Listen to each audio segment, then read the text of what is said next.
Hello students, I am Aarti here. आज हम maths करेंगे 7th क्लास का एनसीईआरटी में। ठीक है, उसकी जो एक्सरसाइज है 4.1 हम उससे स्टार्ट करेंगे। तो वो चैप्टर स्टार्ट करने से पहले सबसे पहले हमें सीखना होगा LHS मतलब left hand side and the RSH right hand side. ठीक है, जो आपका लेफ्ट हैंड साइड है वो लेफ्ट हैंड साइड रहेगा, जो राइट हैंड साइड है वो राइट हैंड साइड रहेगा। ठीक है, तो फर्स्ट हमारा जो क्वेश्चन बनता है वो हमारे पास इक्वेशंस गिवन होती है और उसमें हमें देखना है कि जो इक्वेशन हमें दी हुई है और जो वैल्यू हमारे पास दी हुई है कि वो उसके इक्वल है या नहीं है। इट मीन्स कि राइट हैंड साइड और लेफ्ट हैंड साइड वो इक्वल है या नहीं है। Let's start. फर्स्ट क्वेश्चन है आपका x+3 इज इक्वल टू 0, मतलब कि राइट हैंड साइड और लेफ्ट हैंड साइड इक्वल है या नहीं है। x की वैल्यू जो हमारे पास गिवन है वो है 3। तो सबसे पहले हम लिखेंगे लेफ्ट हैंड साइड हमारे पास क्या लिखा हुआ है x+3 and right hand side हमारे पास क्या मेंशन है 0, मतलब कि राइट हैंड साइड और लेफ्ट हैंड साइड हमारी दोनों जो है इक्वल होके वो 0 आनी चाहिए। Let's start. हम पहले स्टार्ट करेंगे x+3 left hand side is equal to right hand side. Right hand side क्या है हमारा, यहाँ पे हमारा 0 है तो यहाँ पे 0 रहेगा। उसके बाद x की वैल्यू गिवन है हमारे पास, x की वैल्यू इन्होंने हमें 3 दी है तो हम यहाँ पे x की वैल्यू x की जगह क्या मेंशन करेंगे 3 को। 3+3 और इक्वल में 0 इसलिए आया क्योंकि राइट हैंड साइड है, ये सेम चलेगा। उसके बाद 3+3 6 आया हमारे पास और इक्वल में हमने जब देखा कि 0 क्या आ रहा है, नहीं आ रहा है, इसलिए हमने इसको कट कर दिया कि इक्वल नहीं है। और इसका आंसर क्या है हमारे पास नो, कि ये इक्वेशन जो हमारे पास आई है ये सेटिस्फाइड नहीं करती है। Second, x+3 is equal to 0, x+3 is equal to 0 और इधर आता है आपका x is equal to 0।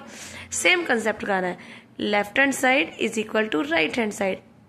Left hand side हमारे पास गिवन है x+3, राइट हैंड साइड उन्होंने हमें यहाँ पे मेंशन किया है 0।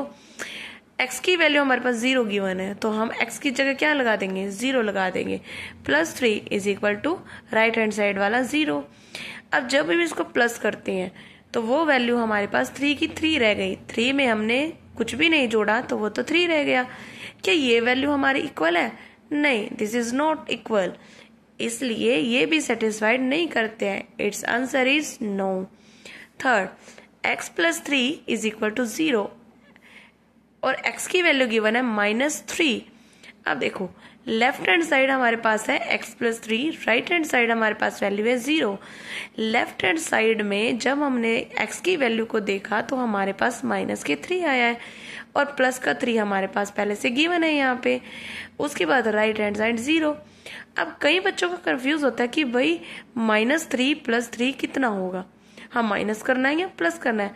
कंफ्यूज नहीं होना है, हमें क्या करना है, हम इस वैल्यू को इधर से उधर भी कर सकते हैं लेकिन इनके साइन इनके साथ चलेंगे। हमने +3 -3 किया। अब देखो जब भी हमारे पास कोई डिजिट होती है सबसे पहले, जैसे कि हमारे पास ये 3 गिवन है, 0 गिवन है, यहाँ पे 7 गिवन है, आगे 8 गिवन है, इसके आगे कुछ भी नहीं मेंशन है कि यहाँ पे प्लस है या माइनस है। तो जब हमारे पास कुछ भी मेंशन नहीं होता है इट मीन्स वो प्लस का है। अब जब मैंने यहाँ पे प्लस मेंशन किया इसके बाद देखो अगर मैं इस प्लस को भी रिमूव कर देती हूँ, मान लो ये कुछ नहीं है, तब क्या बनाए 3 - 3। Got it? जैसे मैंने यहाँ लिखा 3 में से हम 3 को माइनस करते हैं तो हमारे पास क्या आता है, 0। ठीक है, 3 में से 3 माइनस किया तो हमारे पास 0 आता है। तो यहाँ भी सेम आएगा कि 3 में से हमने 3 माइनस किया तो 0 आया। अब देखो कंफ्यूज थे, -3 + 3 हम क्या करें, इसलिए इसको सीधा किया, प्लस वाले को पहले कर दिया, माइनस को बाद में कर दिया। अब प्लस वाला जो है, जो हमें नहीं दिखता कि यहाँ पे प्लस है यहाँ पे प्लस है, तो ये वैल्यू प्लस की है तो 0 इज इक्वल टू 0। ये वैल्यू बिल्कुल सही है कि राइट हैंड साइड 0 है एंड लेफ्ट हैंड साइड भी हमारा 0 है, इसलिए ये जो इक्वेशन है ये हमें सेटिस्फाइड करते, इसलिए answer is yes. Next, x-7 is equal to 1, x-7 is equal to 1। इसकी x की वैल्यू हमारे पास 7 गिवन है कि x की जगह पे हमने क्या रखना है, 7 को रखना है। तो left hand side is equal to right hand side करेंगे, x माइनस 7 जो हमारे लेफ्ट साइड दिया हुआ है और राइट साइड हमारे पास 1 गिवन है। अब 0 गिवन नहीं है, अब 1 गिवन है हमारे पास। तो x की वैल्यू जो हमारे पास 7 है उसको 7 में मेंशन करेंगे, उसके बाद माइनस में 7 is equal right hand side हमारा 1 मेंशन है तो हम 1 को मेंशन करेंगे। ठीक है, अब यहाँ पे हमारा 0 आता है और यहाँ पे हमारा 1 आ गया। अब ये भी इक्वल नहीं है, ये सेटिस्फाइड नहीं करता है, इसलिए ये आंसर भी नहीं है। Its answer is no. Next, x minus 7 is equal to 1 और x की वैल्यू इन्होंने कहा है कि 8 को रखते हैं। ठीक है, हम देखते हैं इसको। x left hand side and the right hand side same वही कंसेप्ट करेंगे। राइट हैंड साइड में हमने लिया x माइनस 7 जो यहाँ पे गिवन है हमारे पास। राइट हैंड साइड हमारे पास इन्होंने कहा है कि भाई 1 हमें मेंशन करना है, 1 हमारा आंसर होना चाहिए। 8 हमने रखा क्योंकि यहाँ पे मेंशन किया गया कि x की वैल्यू हमने रखनी है 8 माइनस 7 इज इक्वल टू 1। तो कितना आएगा 1 और जो राइट हैंड साइड वाला है वो 1।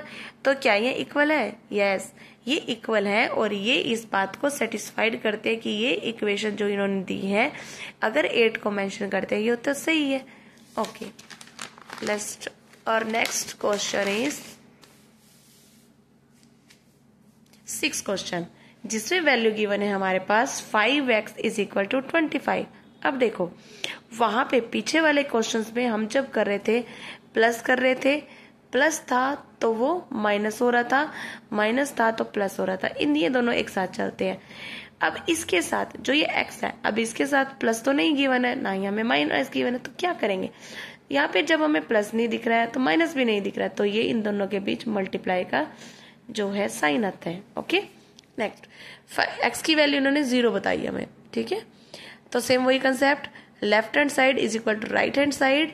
लेफ्ट हैंड साइड 5x है और इक्वल में मतलब कि राइट हैंड साइड हमने 25 को निकालना है। ठीक है, अब देखेंगे मैंने जो बताया था कि प्लस माइनस के साथ जाएगा और मल्टीप्लाई डिवाइड के साथ जाता है। 5 मल्टीप्लाई बाय 0, 0 क्यों? क्योंकि यहाँ पे 0 की वैल्यू 0 जो है x की वैल्यू गिवन है, तो यहाँ 25। 0 में कुछ भी चीज को हम मल्टीप्लाई करते तो वो 0 ही आता है, कुछ भी नहीं वैल्यू आते, वो 0 कर देता है सबको। ठीक है, अब ये इक्वल है, ये नहीं इक्वल है क्योंकि left hand side is not equal to the right hand side, तो ये answer is a no. Next, 5x is equal to 25। अब इन्होंने सेम यही कंसेप्ट बोला, अब इन्होंने पहले 0 दिया था, अब ये दे रहे हैं 5। अब हमने x की वैल्यू को 5 पे रखा, सेम वही कंसेप्ट किया हमने, x पे हमने 25 को रखा और 5 को जब हम मल्टीप्लाई करते हैं तो वो आता है 25। इधर से पहले से हमारे पास राइट हैंड साइड पे गिवन है कि वो 25 होगा, तो ये सेटिस्फाई करती है, यस, तो आंसर इज यस। नेक्स्ट है आपके हमारे पास 5x इज इक्वल टू 25 और x की वैल्यू इन्होंने अब की बार क्या दे दी हमें, माइनस के 5। सेम कंसेप्ट, अब देखो 5 मल्टीप्लाई बाई 5, अब 5 को 5 से मल्टीप्लाई करना है। हमने उस टाइम क्या किया था, हमने उस टाइम किया था हमारे पास एक प्लस था और एक हमारे पास माइनस का था, लेकिन अब क्या है, मल्टीप्लाई का आ रहा है। तो जब मल्टीप्लाई जिसमें भी आएगा तो वो मल्टीप्लाई होने के बाद जो हमारे पास साइन आएगा वो सेम रहेगा, जैसे माइनस है तो माइनस ही रहेगा। ठीक है, तो ये 25 और ये 25, लेकिन ये 25 जो है वो माइनस के आ रहे हैं। ठीक है, तो ये भी सेटिस्फाइड नहीं करता। Next, m/3 is equal to 2 और m की वैल्यू इन्होंने गिवन किया माइनस के 6। ध्यान से देखेंगे माइनस के 6। अब की बार वैल्यू इन्होंने हमें डिवाइड करके दी है, ऐसे अलग अलग दी है। Left hand side is equal to right hand side. पहले तो हम इसकी वैल्यू को पुट करेंगे। जब हमने वैल्यू को पुट किया हमने देखा कि 3 के टेबल में 6 तो जा रहा है, तो हमने इसको कट किया ऐसे, जैसे हम डिवाइड करते हैं ना ऐसे, तो ये 2 नंबर पे आता है, तो इसको हमने 2 से कट कर दिया। 2 से कट करके जब हमने इधर लिखा तो ये खाली 2 नहीं आएगा क्योंकि इसके साथ माइनस गिवन है, तो माइनस तो गया ही नहीं, तो माइनस यही है, तो ये माइनस रहेगा। ठीक है, तो इसका आंसर क्या गया हमारे पास, नो, क्योंकि ये भी इक्वल नहीं है, क्योंकि यहाँ पे माइनस के 2 है, यहाँ पे माइनस के 2 नहीं है। Next question is m/2 is equal to 2 और m की वैल्यू हमें गिवन है 0। अब यहाँ पे m की जगह हमने 0 को रखा और देखो जब भी हमने 0 को रखा है तो इसकी वैल्यू हमेशा 0 ही आई है, तो ये भी इसके साथ नहीं जाएगा। Next question is m/3 is equal to 2 m की वैल्यू 2 गिवन है, ठीक है। नेक्स्ट पेज, m की वैल्यू जो हमारे पास m की वैल्यू हमारे पास 6 गिवन है, 6 गिवन है। तो 6 जो गिवन है हमारे पास, इसको हमने कट किया तो 2 इज इक्वल टू 2 आया। तो ये सेटिस्फाइड करता है, yes it is satisfied. This first question is done now. I hope आपको ये अच्छे से समझ आएगा। अगर समझ नहीं आया तो एक बार और आप इसको रिपीट करके देख लेंगे, बट मुझे उम्मीद है कि आपको ये समझ आएगा। Thank you.